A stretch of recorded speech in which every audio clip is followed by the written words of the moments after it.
what kind of damage are you seeing around yourself? We heard that there were a series of missile attacks in Beersheba. Beersheba में काफी missile गिरे आज सुबह. किस तरीके का आप डैमेज देख पा रहे हैं अपने आसपास?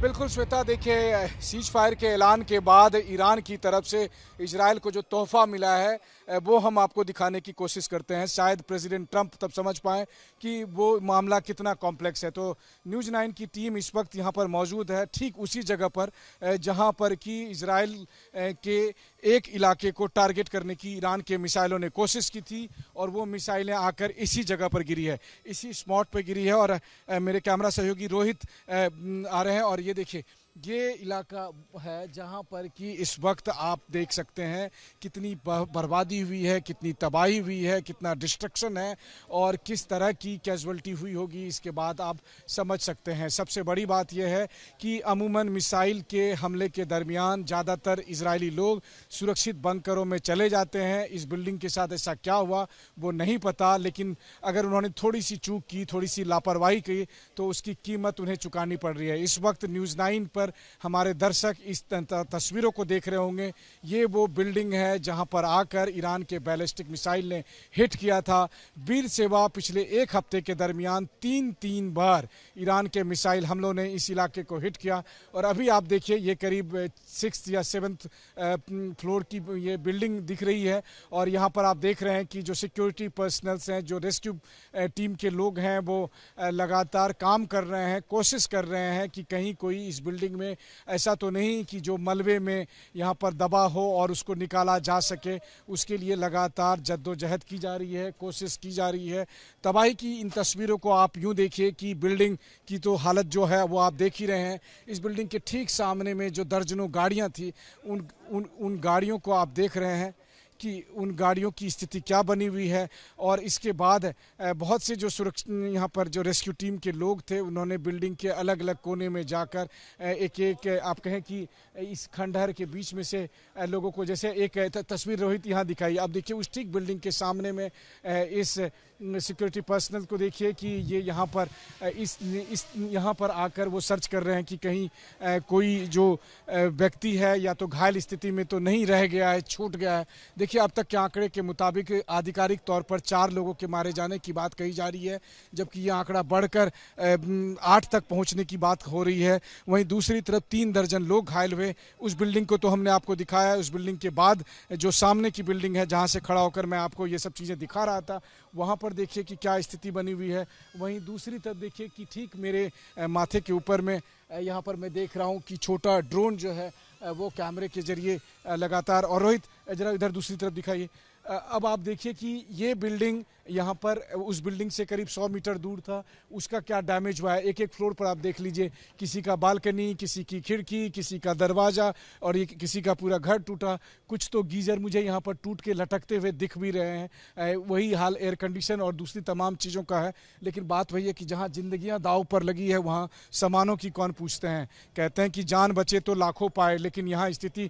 यह है कि कम से कम इस इलाके में जान भी नहीं बची है। यहाँ पर 4 लोग के आधिकारिक तौर पर मारे जाने की बात है, 3 दर्जन लोग घायल हुए हैं और इन सब के बीच भारी तबाही, भारी विध्वंस हुआ है और वो न्यूज़ 9 के कैमरे पर आप साफ तौर पर यहाँ देख सकते हैं। इन तबाही तस्वीरों के बीच में लगातार हम एक सवाल उठा रहे हैं कि हालांकि अमेरिकी राष्ट्रपति डोनाल्ड ट्रंप ने यह ऐलान किया कि ईरान और इजराइल के बीच बात हो गई है, सीज फायर होगा, और सीज फायर के लिए उन्होंने कुछ मियाद दी और उन मियाद के भीतर में ईरान की तरफ से लगातार मिसाइलों से हमले किए गए। मुझे याद है कि सुबह जब मेरी नींद खुली तो वो मिसाइल के आने के अलर्ट से नींद खुली थी और हम भी कैमरे के साथ जल्दी से सुरक्षित ठिकाने की तरफ बढ़े और उस बीच में हमने अपने कैमरे में उन मिसाइलों को आते हुए कैद किया जो ईरान से दागे गए थे और इजराइल में आए थे, और उनमें से एक मिसाइल ठीक आकर बीरशेबा के इलाके में गिरा। और फिर उसके बाद की जो स्थिति है, जो मंजर है, वो लगातार हम आपको दिखाने की कोशिश कर रहे हैं। देखिए इजराइल में इतनी कम कैजुअल्टी इसलिए हुई थी क्योंकि लगातार जो इजराइल के होम फ्रंट कमांड के तरफ से बार बार गाइडलाइन जारी की जाती है कि जैसे ही मिसाइल आए और उसके बाद तुरंत अलर्ट आए तो आप सब कुछ छोड़कर जो है सो वो बंकर में पहुंच जाएं। लेकिन चूंकि दिन में ऐसा बारंबार होता है, जैसे आज सुबह में 5 बार ऐसा हुआ, 1 घंटे के भीतर 5 बार मिसाइलों से अटैक किया गया। अभी इजरायली पुलिस के एक अधिकारी मुझसे बात कर रहे थे, जो स्पोक्स पर्सन थे वो मुझसे बात कर रहे थे, और उन्होंने मुझे कहा कि जो लोग थे वो पहले बंकर में गए थे, लेकिन फिर वो वापस लौट कर आ गए, और उसके बाद दोबारा जब दूसरे राउंड का अटैक हुआ तो वो आकर ठीक उसी जगह पर गिरा। तो सोचिए, एक बार, मुझे लगता है कि इतने दिनों के जंग में शायद उन्होंने एक बार इस तरह सोचा था, फॉर ग्रांटेड लिया कि चलो कोई बात नहीं, हो सकता है कि हमारे घर पर मिसाइल ना गिरेगी, और उनके घर पर ये मिसाइल गिर गई, और जिसके बाद ये आलम हुआ। तो ये बात इजरायली पुलिस के अधिकारी भी कह रहे हैं कि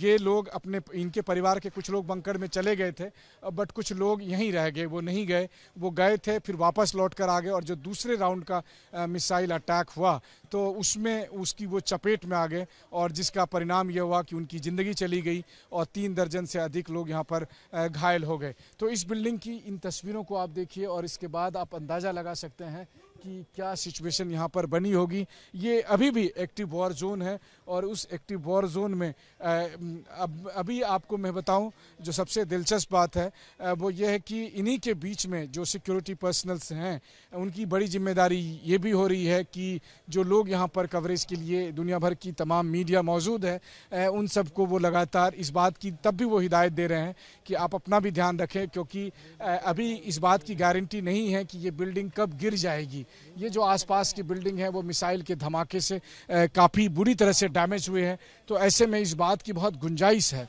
बहुत संभावना है कि मिसाइल के इम्पैक्ट के बाद अगले कुछ घंटे में ये बिल्डिंग कोलैप्स होकर गिर जाए, और कम से कम अब यूज़ करने लायक तो ये बिल्डिंग सब बची नहीं है। बहरहाल तमाम तरह के असेसमेंट लिए जा रहे हैं पुलिस के द्वारा, जो टेक्निकल टीम है उनके द्वारा, जो इंजीनियर्स हैं, एक्सपर्ट्स हैं, वो सब भी यहाँ पर जगह पर मौजूद हैं। जो घायल लोग थे उनको पास के अस्पताल में भर्ती कराया गया, बल्कि यहाँ के पास में ही इनके पास ही वो जगह भी मौजूद है जिस जगह पर कि ये हमला हुआ, और उस जहाँ पर अस्पताल में हमला हुआ था, और उसके बाद यहाँ पर फिर हमला हुआ।